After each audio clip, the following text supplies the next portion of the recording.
মুসলমানি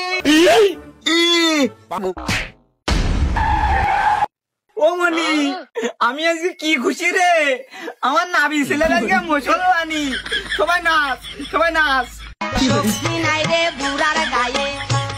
দাদা সত্যি খুব খুশি লাগছে ডান্স হবে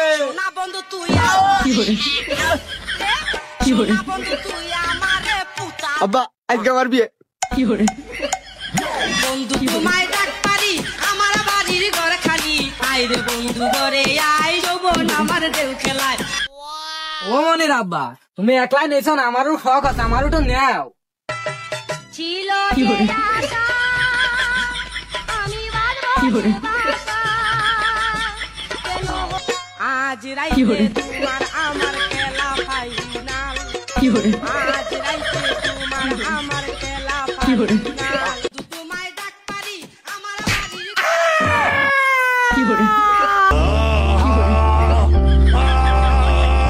বুড়ার গায়ে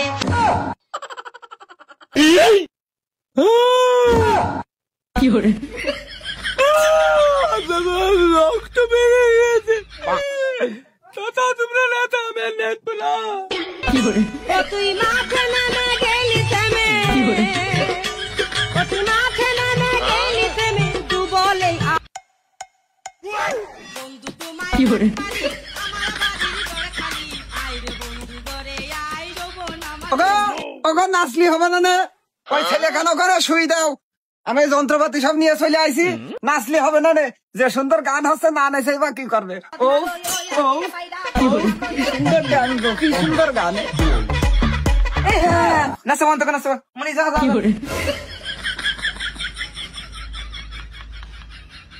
না হাজাম ভাই বসো গো বাজি যে বাড়ি মুসলমানি হয় সে বাড়ি না এসে না বসে আর কেমন করে বা হয় আমারে অস্ত্রপাতি আবার প্রতিদিন তো আনি না থাক বাবু এখানে থাক আমি আমার কায়দায় চিপে নিবানে তোমরা একখান জল চকি নিয়ে এসো গো ওই একখান জল চকি নিয়ে এসো আর ওই একখান তেনা নিয়ে এসো আর ওই ছেলে এখান ধরার জন্য ছেলের একটা দাদা নানা কি বা একটা বড় ভাইটাই হলেও হয় একটা ধরে তো নিয়ে আসবা নাকি হ্যাঁ ভাই তুমি একটু শান্ত হও আমি সব রেডি করে ফেলছি হাজাম ভাই তুমি বলো কি গুছা গাছা করতে হবে আমার আবার সব রান্না বাড়া হয়ে গিয়েছে ওই ব্যাপার হচ্ছে ওষুধ পাতি সবই নিয়ে আইছি ভাবি আপনি ওইটা নিয়ে টেনশন করবেন না কারণ আপনার নাবি শাসা পেতম ছেলে ও ছেলেটা ভালো করেছেন ওটা আমি কেটে দিয়েছে যাবো এতে কোনো সন্দেহ নেই আর ওই কাটার সময় একটা কলার মাছ পাতা আর ওই বেশি কিছু লাগবে না নে ওই কলার একটা মাছ পাতা কেটে নিয়ে আসতে ভারী একটু বুলিয়ে দেবেন আচ্ছা ভারী একটু বুলিয়ে দেবেন আমি ওই একটা কলার মাছ পাতা কেটে আনছি আর বাদ বাকি ওষুধ আমার সাথেই নিয়ে আসি এই যে আমার যন্ত্রপাতিও আমি সাথে করে নিয়ে আসি কোনো সমস্যা নেই খালি ভাবি ওই কথা কিন্তু ওইটাই থাকলো ভাই যেন বুঝবি না পারে কেটে নিয়ে আসেন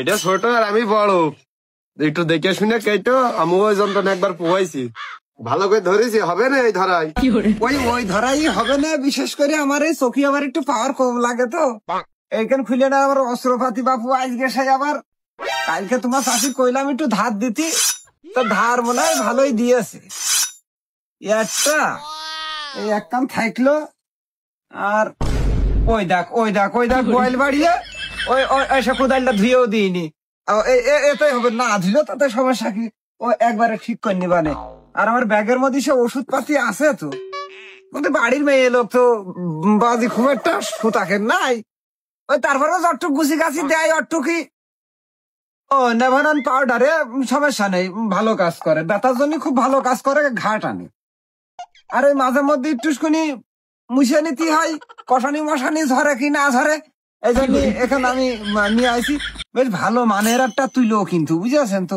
তুলোটার মেলা টাকা দামও প্রায় 9,500 টাকা কেজি দেখ অস্ত্রপাতি সব ওকে হয়ে গেল ব্যাগটা তাহলে ও করলে থুয়ে কাজটা শুরু করি নাকি ও মানে ওই তুমি এখন বেলা বাজে 4:30 তুমি ওই আল্লাহর মুখ তাকিয়ে ওই আকাশে কয়খান তারা উঠেছে একটু ঠিক মতন গোনো দিনি বাবাজি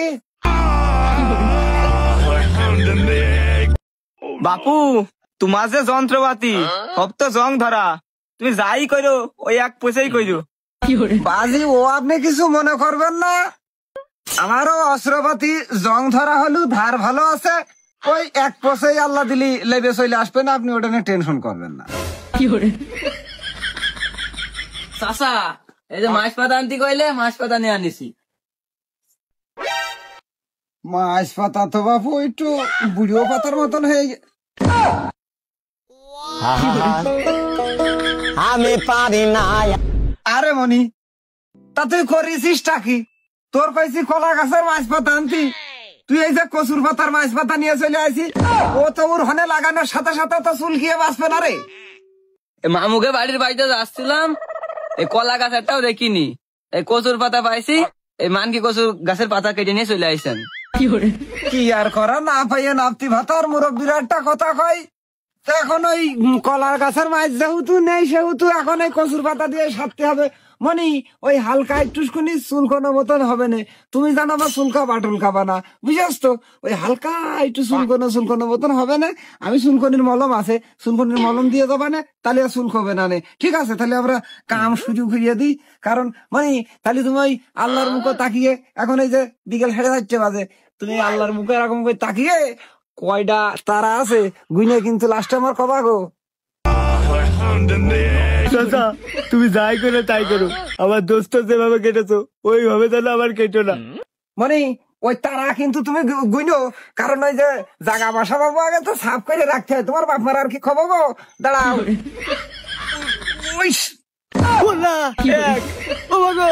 তুই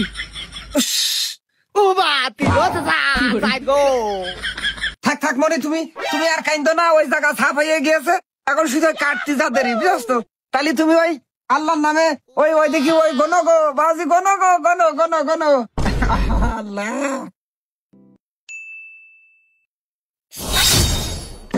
ওফ,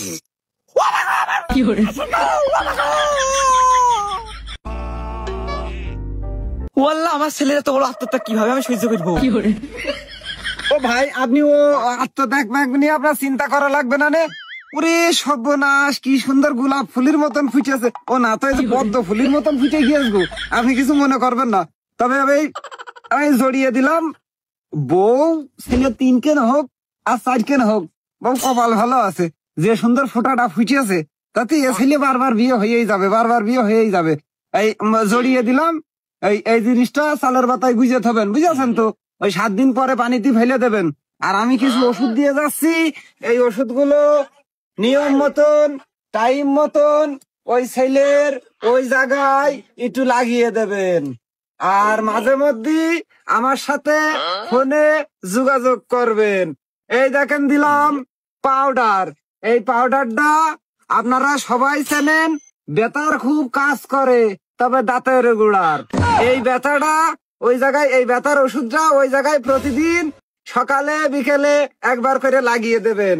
আর এই যে একটুখানি বান্ডিশ দিয়ে গেলাম, মানুষিতি সাবান লাগিয়ে এরকম করে গা ডলে আজকে আমি দিয়েছে গেলাম ওই ছেলের ওখানে, যাতে তেনাডা কষানীতি এইটে না যায়, সেই কারণে। খালি এই দুটো জিনিস থাকলো।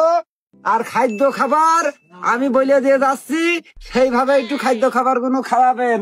ওই সকালবেলা একটু পরোটা ভেজে দেবেন, একটু আলু ভেজে দেবেন। আর ওই দুপুর বেলা একটু চিড়ে ভাজা খাই দিবা, আর একটু চাল ভাজা খাই দিবা। ওই যে কুলির কাটা আছে তো চাচা, ওই কুলির কাটা একটুক ডুম করে কাইটিয়ে মালসার মধ্যে দিয়ে ম্যাজ মেরে আগুন ধরিয়ে ওর উপরে একটা থাল দিয়ে, থালের উপরে তেনার মধ্যে একটু বালি নিয়ে গরম করে ওই মনিটার ওই যে জায়গায় ফুলা আছে ওই জায়গায় একটু সকাল বিকেল চাপ দিয়ে একটু গরম শাক দিয়ে দেবেন। মাঝে মধ্যে বাইসেন্স যদি টেনা ওর সাথে আটকিয়ে যায়, খালি একটু নারকেল তেল ঢেলে দেবেন, যাতে টেনাটা ঘাটতে ছুড়িয়ে যায়। বাইসেন্স ছেলে যদি এই 7 দিনের মধ্যে একটু বাথরুমে জাতি যাইয়ে পা স্লিপ করে পড়িয়ে যায়, তাহলে কিন্তু নুনতি সমস্যা হবে। এই জন্যই যখনই যেখানে যাবে সাথে করে কিন্তু একজন নিয়ে যাবেন। মনি, তোমার কোনো ভয় নেই। আজকে সকালেতে তোমার পরোটা আলু ভাজা ওই সকালে, আর দুপুর বেলা চাইল ভাজা চিড়ে ভাজা, আর ওই রাত্রির বেলা অল্প কই সাইড দিয়ে ভাত, আর ওই মুরগির এত বড় বড় রান তোমার দেবে, তুমি হামগুম করে খাবা। আমি দোয়া করি এ বাড়ি যেন একটা ভালো বৌমা আসে, রুষ্টে পুষ্টে ছেলে বেলে হয়, কারণ মানান পদ্ম ফুলির মতন ফুটেস গো, মানান বউ হবে গো। তাহলে ওই ভাই আবার ওই বকশিস খান দেও গো। আর হাজাম বাবু বাড়ি ঘরে আসলি সুন্নতি খতনা খাতি দিতে হয়, আমার এই অস্ত্রপাতি গুলো একটু ধুয়ে দাও, কেন ছেলে তো আর আমার নাই, অস্ত্রপাতি গুলো একটু ধুয়ে দাও, আসাইডে খাতি দাও, কিন্তু খুব মাথা দিও না জানো, আমার আবার এই গ্যাসের প্রবলেম আছে তো, আজ কয়দিন আমি গরুর গোশ খাচ্ছি না, একটু খাসির গোশ হলে ভালো হয়। ও ভাই, আমাদের বাড়ি মেলা হাঁস টাস আছে, ওই ডিম টিম খাওয়ানো যাবেন তো? যাক বাবু, বকশিস তোমার ছেলে যা দিল তা ভালোই হইয়াছে, মনে হয় 4 দিন না খালেও ফুরবে না নে। আর ওই ডিমের বিষয় হচ্ছে বাবাজি, ওই কাটা কুচো জায়গা তো, ওই ডিম টিম খাওয়ালি পাখরা মাখরা হতে পারে, ডিম টিম বাবু খাওয়ানোর দরকার নেই, বাইচান্স পাখরা মাখরা হলি ও ভালো একটা বৌমা আসলি নাও টিকতে পারে, ও দরকার নেই, ডিম টিম খাওয়ানোর দরকার নেই। আর ওই এই সপ্তাহ পরে যাইয়া কিন্তু বাবাজি আমার সাথে একটু দেখা করে গো।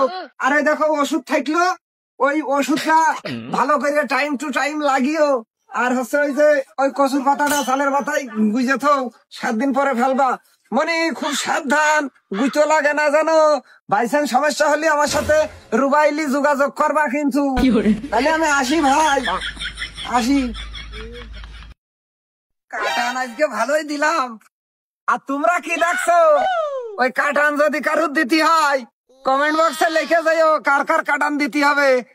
আমি রনি হাজাম হাজির।